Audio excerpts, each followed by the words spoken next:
हवेली में शादी की रस्मों का माहौल चल रहा था। हर तरफ खुशियां थी, ढोलनगाड़ों की आवाज गूंज रही थी और पूरा परिवार अनु और आर्यवर्धन की नई जिंदगी की शुरुआत को लेकर बेहद उत्साहित था। लेकिन इन खुशियों के बीच हवेली में एक अजीब सा डर भी धीरे धीरे बढ़ता जा रहा था, क्योंकि पिछले कुछ दिनों से जो रहस्यमय घटनाएं हो रही थी, उन्होंने सभी को अंदर से हिला दिया था, खासकर अनु को, क्योंकि अब उसे बार बार ऐसा महसूस होने लगा था कि कोई अदृश्य शक्ति उसके बहुत करीब है। उसी सुबह हवेली में शगुन की रस्म की तैयारी हो रही थी।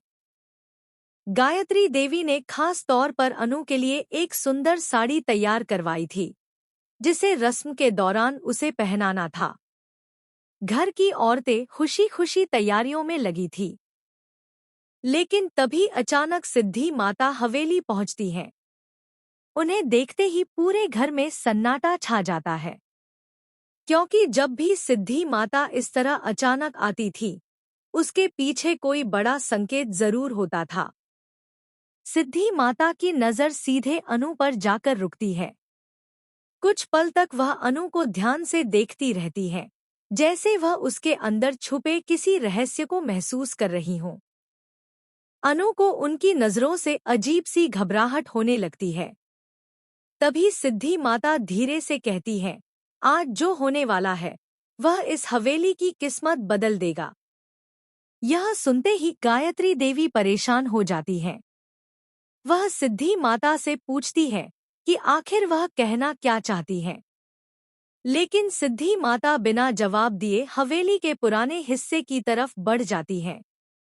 वही हिस्सा जहां सालों पहले राजनंदिनी के साथ वह रहस्यमय घटना हुई थी। उधर अनु के मन में बेचैनी लगातार बढ़ रही होती है।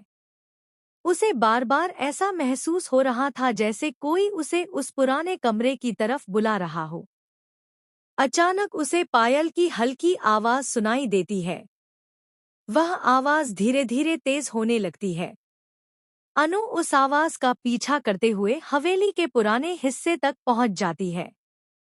जैसे ही वह पुराने कमरे के सामने पहुंचती है, दरवाजा अपने आप खुल जाता है।